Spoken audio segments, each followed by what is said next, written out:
호미로 막을 일, 가래로 막게 되는 거죠. 도대체 왜 보고를 안 할까요? 조직 내에서 이 사일런스라는 문제, 직원들이 말하지 않는 순간 조직 내에서 마치 회사의 시계가 멈춰버린 듯한 느낌이 들죠. 그리고 그 멈춰버린 회사의 시계는 회사가 가볍게 넘어갈 수 있는 위기를 큰 위기화 되어버리는 경우도 있습니다. 어떻게 하면 조직의 침묵을 깨고 혁신을 이끄는 경영자가 될 수 있을까 보죠. 이런 경우 없습니까? 힘들게 뽑아놓은 관리자, 권한까지 위임했는데 막상 현장에서 무슨 일이 벌어지는지, 어떤 문제가 있는지 막막하고 알기 어려운 문제도 있습니다. 마치 타이타닉호가 빙산에 부딪히기까지는 무려 200번 이상의 사전적 기회가 있었다고 합니다. 그런데 그 모든 것들이 무시되었기 때문에 결과적으로 타이탄호 침몰이라고 하는 참 예상하기 어려웠던 그런 일도 있죠.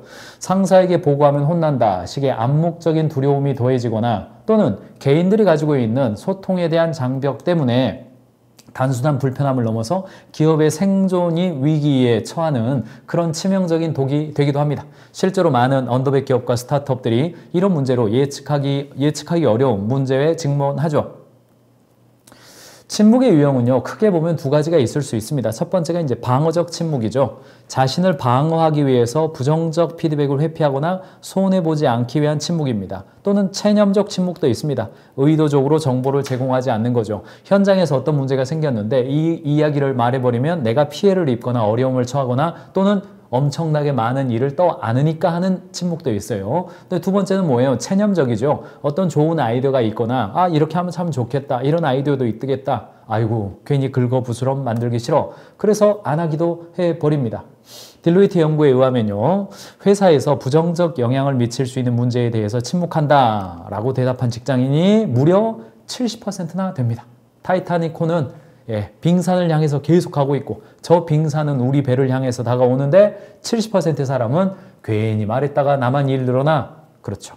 실수는 무능으로 받아들여지고 이로 인해서 회사의 자원이 낭비됐다면 그 책임져야 되는 기업 문화에서는 결국 실수를 숨기고 축소해야만 하는 것으로 치부되어진다는 겁니다.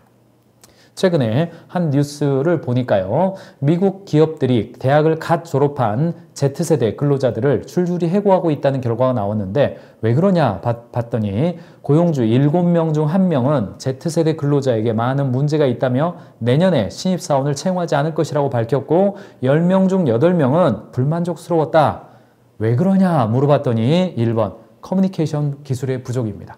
아니 좀 소통도 해주고 보고도 좀 해주면 좋겠는데 안 해요. 안 한 다음에 그거 왜 안 했냐? 그거 제 일인지 몰랐는데요? 그렇게 되죠. 굉장히 동기도 부족하고 주도성도 부족하고 특별히 의사소통 능력이 부족하기 때문에 이건 참 뽑기 어렵네. 이제는 뭐 경력직 아니면 나 안 뽑겠다. 이게 뭐 미국만의 문제입니까? 한국만의 문제, 한국도 비슷하게 되는 거죠. 게으른 완벽주의자, 불안한 완벽주의자라는 말 들어보신 적 있어요? 완벽주의자라는 단어는 뒤에 붙여 있는 거고 게으르고 불안한 거죠. 게으른 것은 새로운 하기 싫은 거고 불안한 것은 공격받기 싫은 거죠. 이들은 타인의 평가와 비판에 예민하기 때문에 자신의 단점이나 무능함, 실수와 실패가 드러날 수 있는 상황을 적극적으로 피하게 되는 겁니다. 이런 상황이 중첩되면서 사회 불안으로 발전하게 되는데 사회 불안은 이런 여러 가지의 사회적 상황, 타인과 일상적으로 상호작용하게 되는 상황에서 불안을 경험하고 회피하고자 하는 현상, 게으른 완벽주의자, 불안한 완벽주의자죠. 대한민국 사회가 그동안 이른바 사회적 참사 사건들을 몇 번 경험했습니다. 사실 그 사건 자체는 굉장히 안타깝고 일어나서는 안 될 일이죠. 그러나 그 사건이 일어났을 때 그 주변에서 그 사건과 관련되어 있는 사람들을 바라보는 우리의 태도나 관점은 어떠했습니까? 그것을 공감하고 그 다음번에는 그런 일이 나타나지 않도록 하는 개선에 포커스하기보다는 이것이 과연 누구의 책임이냐, 어디까지 책임이냐, 그 책임에 대해서 어떻게 그 미연에 하지 않았느냐라는 관점으로 되니까 사실 뭐 언급하기가 굉장히 조심스럽습니다만 이 위험한 일 혹은 사고가 날 수 있는 어떤 일들에 대해서 공무원들이 발령이 나면 여러 가지 이유를 대서 그 일을 맡고 싶지 않아 한다는 이야기, 공무원들의 발령을 회피하는 그런 현상들 최근에 우리가 경험하고 있지 않습니까? 왜 그래요? 게으른 완벽주의자든 불안한 완벽주의자든 어떤 실수에 의해서 문제가 생기는 것을 피하려는 경향이 공무원들뿐 아니라 일반 기업에 있어서도 내가 어떤 일에 문제가 생기면 엄청나게 가혹한 책임을 내가 맡기 때문에 차라리 말 안 해버리는 게 낫다. 저는 중견기업 화학기업 구매팀에서 6년째 일하고 있는 과장급 직원입니다.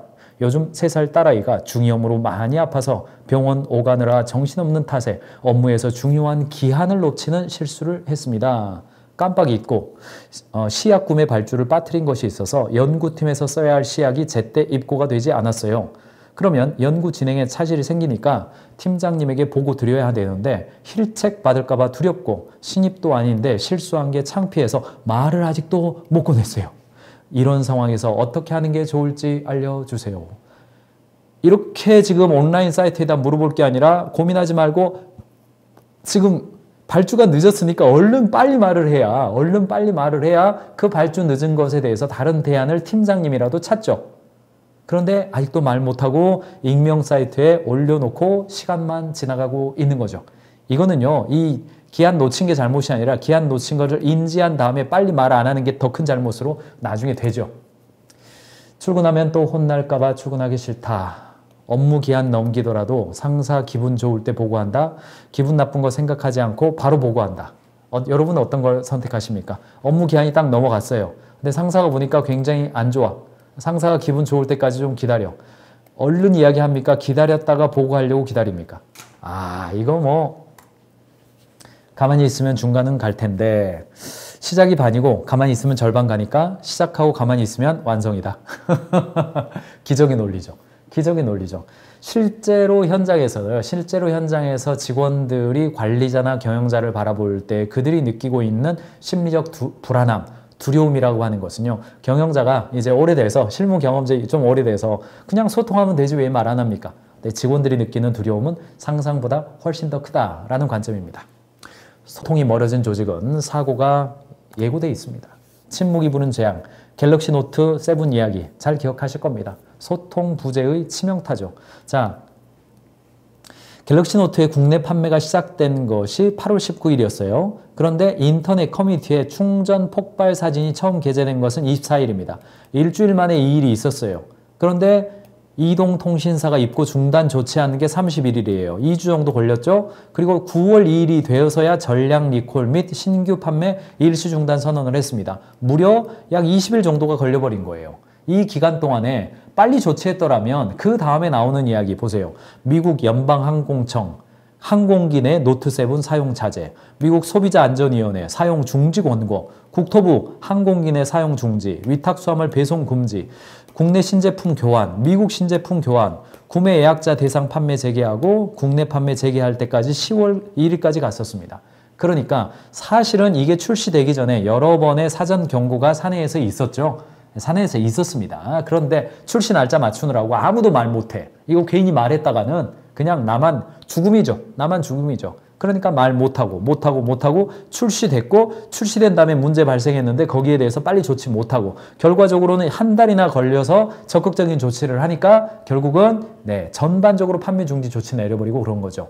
이 기간 동안에 굉장히 삼성전자의 경우는 갤럭시의 판매 대수가 크게 위축된 게 사실이잖아요. 침묵이 부른 재앙의 대표적인 사례입니다. 여건은 고려하지 않고 일정부터 못 받고 회사는 무조건 간다라고 하는 어떤 그런 관점 때문에 중간중간에 체크가 안 된 겁니다. 이런 게 이제 사내에서 소통이 안 되고 블라인드에 올라오는 거예요. 익명 사이트에서만 이런 말이 가능하다는 게 슬픈 일 아니겠습니까? 그거만 한국만 그러냐? 그렇지 않습니다. 보잉 747 맥스 추락, 보잉의 내부 고발자 샘 살프루가 나타나가지고 이게 이제 청문회 때 나타나는 거 아닙니까? 회사 안에서 이런 거 문제 제기했는데 우려를 제기했다가 나는 배제됐다. 입 다물라. 신체적 위협도 받았다. 인 겁니다. 2018년 라이온 에어와 2019년 이디오피아 항공의 보일 737 맥스 추락 사고와 관련된 이야기이고 불과 5개월 만에 같은 기종이 2차례나 추락하면서 전 세계 항공 산업에 엄청난 충격을 줬죠. 내부 고발자 샘 살프로가 이거 787, 777 기종 조립할 때 안전성보다는 빠른 생산에 집중했다라는 이야기가 나와서 2019년도에 청문회 나와가지고요. 이렇게 그냥 뭐 전 세계적인 그런 뭐 이슈가 되기도 했죠. 이거 문제에 사실은 최근까지도요. 이 보잉의 안전보다는 일정만 주는 거에 보다 먼저였기 때문에 문제가 더 나오고 있는 거 아니겠느냐. 지금 뭐 보잉 쪽은요. 뭐 경비행기 조립식 경비행기라든가 뭐 전투용 비행기라든가 혹은 항공기라든가 주문이 밀려가지고요. 뭐 만들기가 어렵다. 뭐 이런 이야기 아직까지도 좀 나오잖아요. 그렇기 때문에 이 문제가 완전히 해결은 안 된 것이다. 라는 비판이 아직까지도 있습니다. 아직까지도 있어요.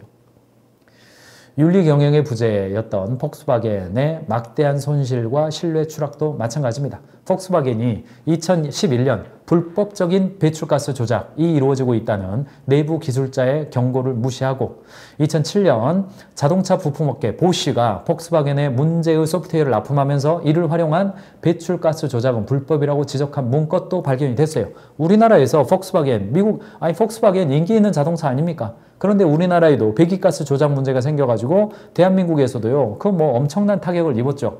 그리고 이런 것은 윤리적으로까지 문제가 있는 거다. 왜 그래요? 그런 게 사내에서 폭스바겐에서 근무하는 사람들이 다 나쁜 사람들이고 윤리적으로 문제 있는 사람들이었겠습니까? 그렇지 않죠. 이 조작 행위가 조직적으로 이루어지고 있다는 것이 한 기술자가 사내에서 이야기한 거예요. 그런데 중간 관리자가 막고 그래서 결과적으로는 이미 수출이 일어났고 판매까지 다 됐는데 외부에 의해서 그게 드러나니까 전 세계적으로 폭스바겐 디젤 게이트라고 그래서 전 세계적으로 우리나라에서도 판매 중지 당하고 이거 뭐 폭스바겐 문제 있다 리콜 당하고 뭐 저야 여러분들 미디어를 통해서 이미 경험하셨죠. 우리나라에서도 내부 직원들의 반발, 한국거래소의 일방적 결정에 대해서 내부 직원 반발 이야기도 있습니다. 전례 없는 이야기죠. 2021년 이야기입니다. 새로운 이사장님이 취임을 했고요. 금융감독원의 정기감사와 관련된 광범위한 금융 개인정보 요구 등에 대해서 예민한 사안을 직원들 동의 없이 일방적으로 결정하면서 내부 반발을 샀어요. 특히 젊은 직원들에게는 이들 이슈가 더욱 민감한 문제로 이사장님이 부인한 이후로 내부 소통과 대치된다는 지적이죠. 뭐 광범위한 대규모 경력직을 채용하겠다는 이야기, 내부 직원들이 그거 좀 아닌 것 같은데요 이야기가 막 나왔는데 그렇지 않죠. 내부 관계자들의 평가는 그런 거에 대한 사전 소통이 없이 그냥 뭐 노동조합도 이야기도 나오고 굉장히 이례적으로 경력직을 한꺼번에 16명 이상을 채용하겠다 라고 이야기한 게 갈등이 일어나면서 조직 내에 문제가 생기고 사전에 충분한 소통이 없었다라고 하면서 결과적으로는 이 문제가 사회적 이슈까지 돼가지고 진행도 안 되고 끝나버린 그런 일도 있는 겁니다.